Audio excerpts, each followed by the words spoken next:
everyone. Welcome to the show. I'm excited to be joined again this week. We do this weekly with Mr. Michael Vincent. We have got to come up with a better tagline, I think, but podcast guru, sensei, Sultan of podcast, something. I'm sure you've seen his coverage over the years. Bottom dweller. Definitely not that. We would love your comments. What is a good tagline for Michael?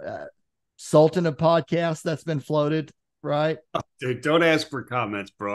Be careful what you ask for, man. You might not, who's saying that? Don't ask me what I think of you. You might not like the answer that it might not give. Oh, man. But Michael and I, we podcast weekly on sustainability topics. Yeah. And we also work together on fuel reduction, emissions reduction, and plastics waste reduction, recycling, with monetary gains for companies and individuals. So it's a fun thing to work on. That's right, man. You want to make a difference in the world and you need to make it something that people can make money doing, right? Otherwise you're constantly begging for altruism to come by, and it's can be very, very effective. But it's not consistent. Right. So. Yeah. When there's benefits in terms of money and greener, now you're talking, right? Absolutely. It's just like circular economy and sustainability in your logistics. There's still, even to this day, CEOs that are out there that think it's just a cost drain. When just look up Reuters surveys, look up Fortune magazine surveys of the largest companies around the world. And not only do the CEOs and the CFOs of these major corporations see benefits in it, they expect monetary gains from them and are seeing monetary gains. Because you think about it, man. We're talking about cyber fuels, trucking tower, et cetera, right? You're going greener by reducing the amount of fuel you have to use. That reduces your costs.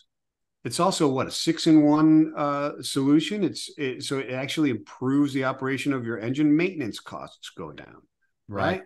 Which are soon, and it lowers your emissions. So, and in the plastics industry, eliminating that waste, reusing those raw materials. It's much cheaper, much easier to process and recycle than it is to extract from the earth and produce, right? And it's a smaller smaller carbon footprint.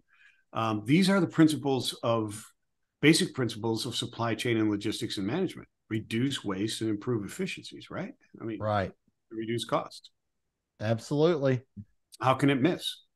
Use the resources much more effectively and cut your costs at the same time, instead of virgin plastic and more oil and more, Yeah, so exactly. Just use it more effectively. And we love the petrochemical industry. It fuels so many things. But you can reduce the amount of fuel you burn, go greener, and then basically pump that money back into more. Let's do more hauling. Let's do more short hauls. Let's do more driver hiring, recruiting, whatever it is, market my company, whatever it is you want to spend the money on, rather than every driver. Market share, man. Get market share over oil, or fuel or virgin, materials. Design, from product design all the way through end of life and supply chain is what we're talking about here. And really being nimble enough to be able to pivot and not putting all your eggs in one basket is kind of one of the things we're talking about right now, right? And looking for those solutions today in multiple locations. You've got to be nimble. And just like we said before, with the supply chain, right? We just are going through this. Friend shoring is now a word. Near shoring, anywhere other than China shoring, whatever you want to call some of these things, right? You got to look at different things. You can't have all your manufacturing done in China or in Mexico. What happens if Mexico has an issue, right? And you've moved everything. Now you're in trouble again. Well, Akio Toyoda with a D, who is the CEO of Toyota with a T, is now singing, "I told you so. Told you so." That's right. We got it from a couple of articles, Fortune, and I sent you another one. I forget who that article came from. Yes, Jalopnik and Fortune magazine are talking about our key headline topic for today. Toyota's chairman is having his "I told you so" moment about EVs. That's right. Right. Yeah. So, you sent me a couple of things on this. And like you said, you just can't put all your eggs in one basket. I think we're in the transition to other things. We're Absolutely. all No in the doubt. world No of doubt. figuring it out. Well, Toyota came out, with basically a position, on Well, yeah, something. well, Akaya Toyota, he was always kind of this dragging his feet, it seemed to be. People were like, when's Toyota going to get into the EVs? What is all this dragging his feet? And what he kept saying was, and you love this quote, is there are many ways to climb the mountain, right? And he was putting his money into research and development, right? Because they're the ones who came up with just recently announced solid state battery at a commercial and scalable production, mass production scalable by 27, 28, right? So he's not against EVs.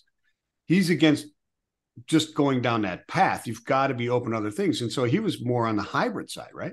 Yep, more on the hybrid side. It's like he wanted to wait for the market to move into the place where, okay, Toyota's a massive manufacturing company. Okay, now we'll tool up for that because the market is there, right? Yes. But yeah. you can't taking a conservative business approach. You can't build ahead of the market, right?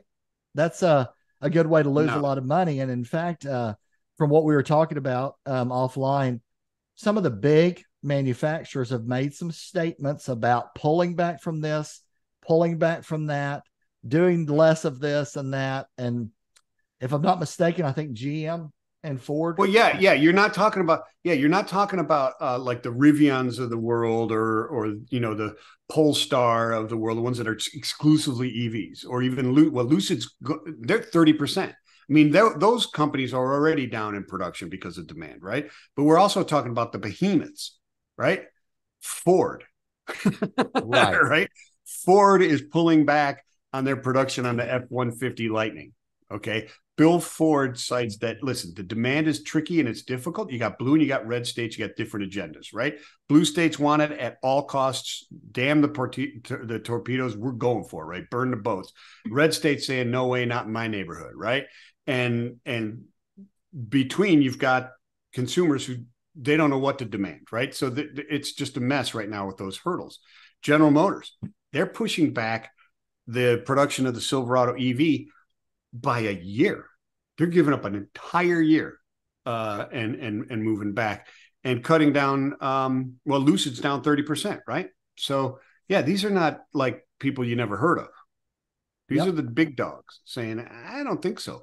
And Toyota, biggest dog out there when you start talking about cars, is not going that way. They're going hybrid, right? They're working on some things. They've got solid state batteries, but they're not going to convert the Tundra or the Tacoma to EVs. They're just not. They will have electric, but not at that pace because it's just not there. The hurdles are difficult. Demand is going down from the people. The interesting thing about this, in my opinion, I'm not going to say I saw this coming, but I saw this coming because you can't just, the infrastructure's not there. The viability of it isn't there. I mean, Derek Leathers talks about that. Bruffett talks about that. The viability in at least the Class 8 isn't there, and it isn't there in the commercial aspect of it either. As far as the monetary, the financial, it doesn't make sense at this particular time because of all these different issues, right? Yep, absolutely. Taking one thing from the Jalopnik article. It said, after a relatively hot last couple of years, EV sales have cooled off. A lot of American buyers don't want them, and things like unaffordability and high interest rates haven't helped things. And it looks as if Akio Toyoda may have been right to take the stance he did.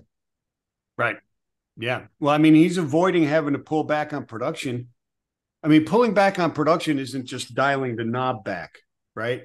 You've got assets and money that are sitting there spent that are now losing, right? That's like saying, well, you know what? I'm only going to run half loads on that truck now. Okay. That's not good. No. Right? And yeah, you don't have this knob. And it's like there's certain facilities, entire facilities that employ thousands of people. And if you say, I'm just not going to do that car for a year or two. What do Yes. you do Yeah. with all the people? That's exactly right. It's not a knob. You just turn the volume down. No. That's not how it works. There's a lot of money and lives and stuff like that involved. And so responsible growth is one of those things. The thing that I kind of want to discuss with you and put it out there in people's heads is, okay, we're talking about pickup trucks, right? And private vehicles, right? This is what we're talking about. The private citizens. We're not talking about Class 8 trucks. The F-150 Lightning is a workhorse, obviously, in many, many fleets. And so that impacts commercial, no doubt about it. So will the Silverado.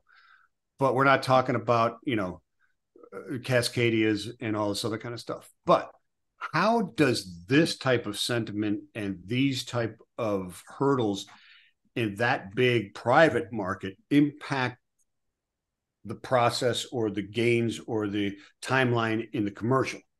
I contend that it's not a good impact because, right? I mean, there's less pressure on government and utilities, et cetera, to boost the infrastructure faster. And therefore, if there's less pressure, there's less money and less investment. So it kind of slows things down or has the potential to slow things down, right? Yeah. I would if I take it down to the very lowest level. So a fuel station. Yeah. Right.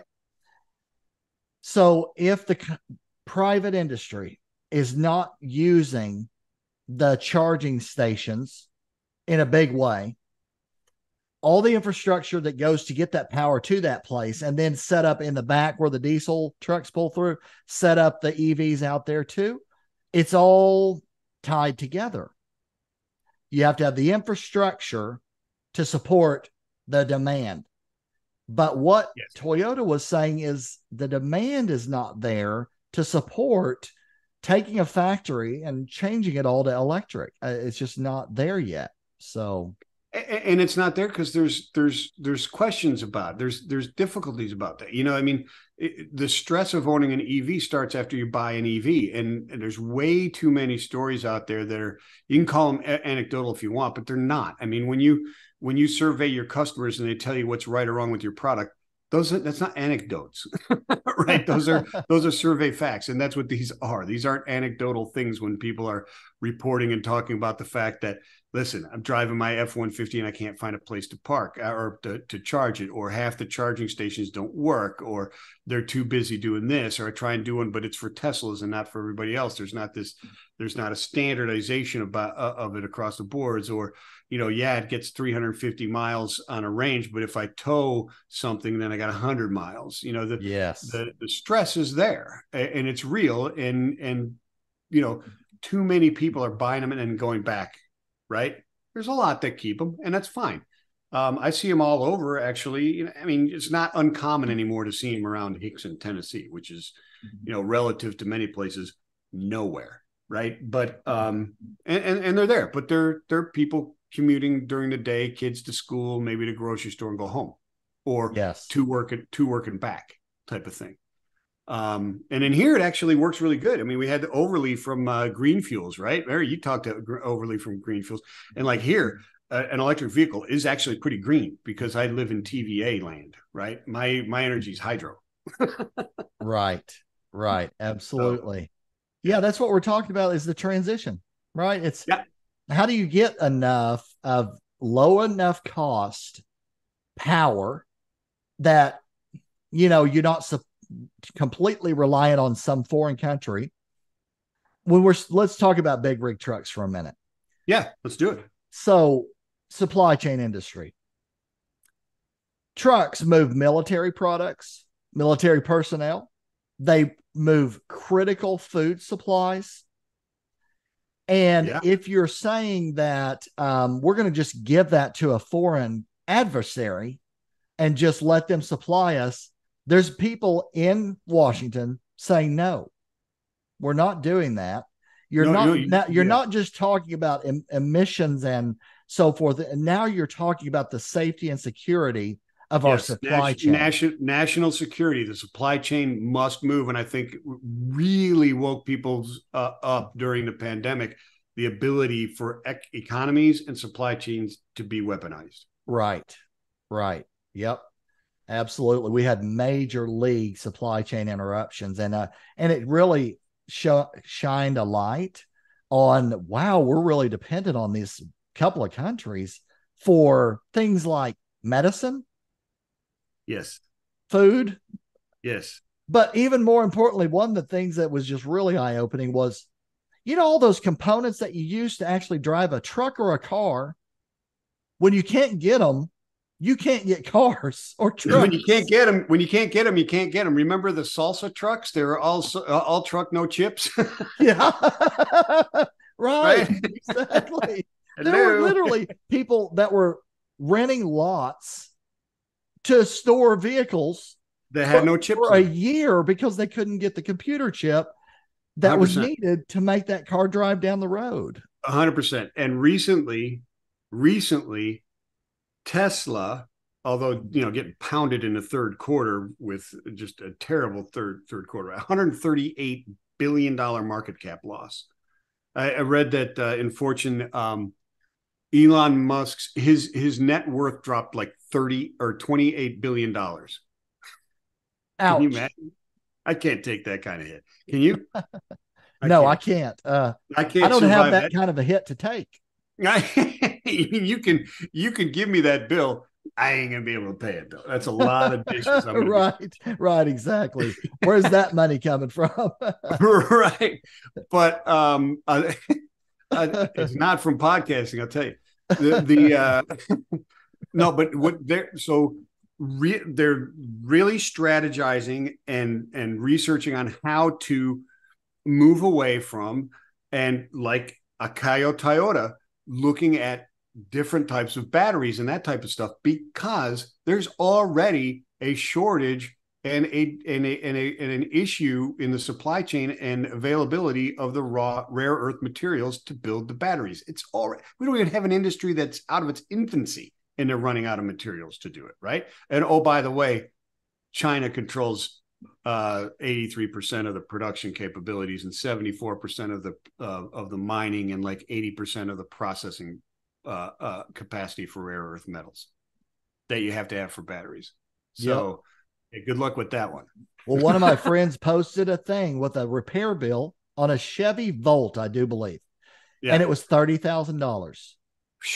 Now, did they give him $1.50 battery charge on it or something like that? Yeah, something like that. Installation fee on top of that, Yeah. And it's like a shocker, right? But and the backstory is there's context, right? That was a battery that was very difficult to find, and it was an older vehicle, and they were like, you just can't find that battery, or not just one. It's a pack, right? But you just can't find it. So if you can't find it, that's called extremely high demand and a very low supply. That drives your price way, way up. I remember when you couldn't find parts for Daewoo. Yeah. Remember the Daewoos? I remember that. Yeah, Daewoo. Oh, yeah. They went out of business, and suddenly the used cars were worth nothing because there were no parts anywhere. They weren't even around long enough to have any in a junkyard to go get parts for them. They were just, oh, well. Well, I lived it, actually. So I had a Saab. Remember Saab? Yeah, absolutely. I loved them. Fun story. My wife and I were shopping for one. This is many years ago. And then we were shopping and negotiating. And then I had to go on an overseas trip for a business. And I come home and I pop my garage door open, and it's sitting there. A Saab 9.3. I'm like, whoa. So I held onto that car way past its useful life. Yeah. Well, they would run forever. Those were great cars. I loved them. I thought they were great. I did too. Oh, I love that car. And basically what happened though was Saab went out of business. GM purchased Saab, but then shut it down. And then they wouldn't release the parts patents to anybody. So what it ends up being was a wild, wild west for parts. Find that part. You had to go to junkyards and online, seedy places online, and all kinds of stuff to find. So so I'll give you an example. I had the actual drive shaft cable. So you got your transmission, your shifter. Yeah. Shifter. Yeah. Cable broke. Can't drive it. So I'm out there literally not without a cable everywhere, high and low. I finally find one. The part was $900. for a cable. Back in the day. I mean, Yeah, that's this is expensive like now. 12 years ago or 13 years ago. Yeah. And I'm like, wow. But between that plus the repair, you're starting to push, like, is the car worth that much at this point? Like, I mean, it was, but I mean, do you really want to sink 70 or 60% of the value of the car into a repair? I mean, that's what it gets to, right? And you're like, no, Yeah. I'm not doing that. I'm just not going to do that. So, yeah, I lived it actually. Yeah. I mean, I've driven many of those cars where it's just calculating, okay, my monthly maintenance is still less than a new car payment. So we're good to go. That's right. That's right. Right? Exactly. No, but the one Let's thing get a with new car. That one breaks down all the time because it's still cheaper than a new car payment. That's why. That's right, exactly. And a lot of people I think are, the market gets smart, right? So Yeah. people are saying, how much does it cost to replace the EV batteries in this? Because eventually they die, just like batteries. Batteries die. So you have to figure that into your decision. So in 4 or 5 years, I'm going to have $8,000 worth of batteries. Is it still worth it if I'm going to keep this car for 6 or 7 years or 8, whatever? So it all factors into the decision and what the market basically says what's going to happen. The market says, yeah, no, I like it. I don't like it. Absolutely does. Let's do it. Let's not do it. Yeah. So. And Yeah. people figure it out eventually. It may take them longer on certain things than other things, but that's what he's saying. His exact quote was, people are finally seeing reality. Yes. Yeah. Right. And that's what it is. I mean, you can't mandate in a market. It doesn't work. And many times you can't incentivize in a market, right? So, I mean, I remember in the late 90s, you could get tax credits for buying hybrid cars. Remember the Honda Insight and the original Prius, etc. Yeah. You could get I do tax. remember that too. Yeah. Yeah, you could get tax credits for those things, and solar power was a huge tax credit, and it still is in some areas, right? Yeah. But sometimes it just doesn't work. I mean, buying an electric vehicle, you might get a tax credit or some sort of incentive to do that, but if you can't charge it, so what? Right. So what? One of the ones that was the most bizarre was electric golf carts. There was a entire 100% payment if you got an electric golf cart. Really? A tax reduction in your payment of the amount of up to, I want to say it was $7,500. So there was a mad dash for people to get electric golf carts. Who wouldn't want an electric golf cart? They're fun, right? Amen. If I live, that incentive went still away, people do. There's certain neighborhoods where you have them all the time. I mean, down in Florida, some of those big like Reunion and places like that where there is an celebration. That's all people drive are golf carts, unless they're like leaving their community, which those are big communities. You literally 10, 15 restaurants, a couple movie theaters, and a hospital in your community. You never have to leave. Right. No, we've had one. We had an electric golf cart for a while. And the funny thing is, I had to replace the batteries. I had to replace you're running on D-cells on it. And I had to spend I think it was $600 to go ahead and put new batteries in it, but we wanted to use it. And my father-in-law has a lake property. So it was fun for the kids, kids. They're in they're teenagers at the time, right? To drive it around the neighborhood, drive it around, have fun, and so, but then it hurt when I got the $600 bill. I was like, ouch, I'm going to have to do that, I guess. Yeah. But that's, yeah. Here's the point. The EVs are not just around the corner. They're not. They're coming. No doubt about it.